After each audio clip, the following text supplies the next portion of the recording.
আমরা এর মধ্যে 25 জন ব্যবসায়ীর নাম আইডেন্টিফাই করেছি এবং তাদের নামে অভিযোগ করেছে এবং অজ্ঞাতনামা আরও 200-র অধিক রয়েছে।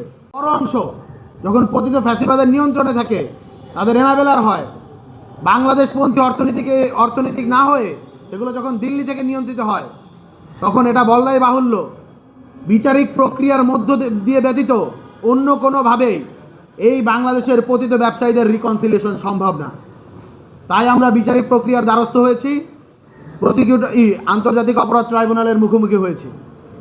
আমরা একটা কথা বলতে চাই, যারাই মনে করছেন রাজনৈতিক দলগুলোর শেল্টারে, বিভিন্ন পাওয়ারফুল গোয়েন্দা সংস্থাগুলোর শেল্টারে, অন্যান্য যে পাওয়ার স্ট্রাকচারের যারা স্টেক হোল্ডার রয়েছেন তাদের শেল্টারে গিয়ে যারা ফ্যাসিবাদের পদলেহন করেছেন, এখনও অপেক্ষা আছেন দিল্লি থেকে আপাটুক করে ভিতরে চলে আসবে এবং আপনারা আবারও এদেশের ভিতরে রাম রাজত্ব কায়েম করবেন, আবারও এদেশের ভেতরে আপনাদের যে হত্যাযজ্ঞ সেটি কায়েম করবেন, তাহলে আপনারা ভুল ভাবছেন।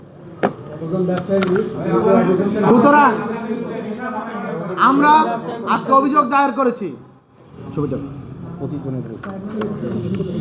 এই যে এই ছবি, আমাদের কাছে এই ছবিটি আছে, এই ছবির ভিতরে থেকে স্পষ্ট এদের চেহারাগুলো দেখা যাচ্ছে।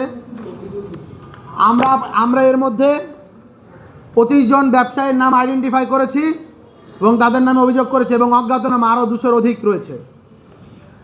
তদন্তকারী সংস্থাকে আমরা এখনই প্রসিকিউশনে বলে দিয়েছি, যত দ্রুত সম্ভব আজকের মাঝেই আমরা অনুরোধ করেছি, আজকের মাঝেই যাতে তদন্ত সংস্থার কাছে এটি পাঠিয়ে দেওয়া হয় এবং অতি দ্রুত যাতে বিচারিক যে কার্যক্রম, তদন্ত যে কার্যক্রম সেটি শুরু করার মধ্য দিয়ে চার্জশিট প্রণয়ন করা হয় এবং তার পরবর্তীতে অ্যাজ আর্লি অ্যাজ পসিবল বিচারিক যে কার্যক্রম সেটি শুরু করা হয়।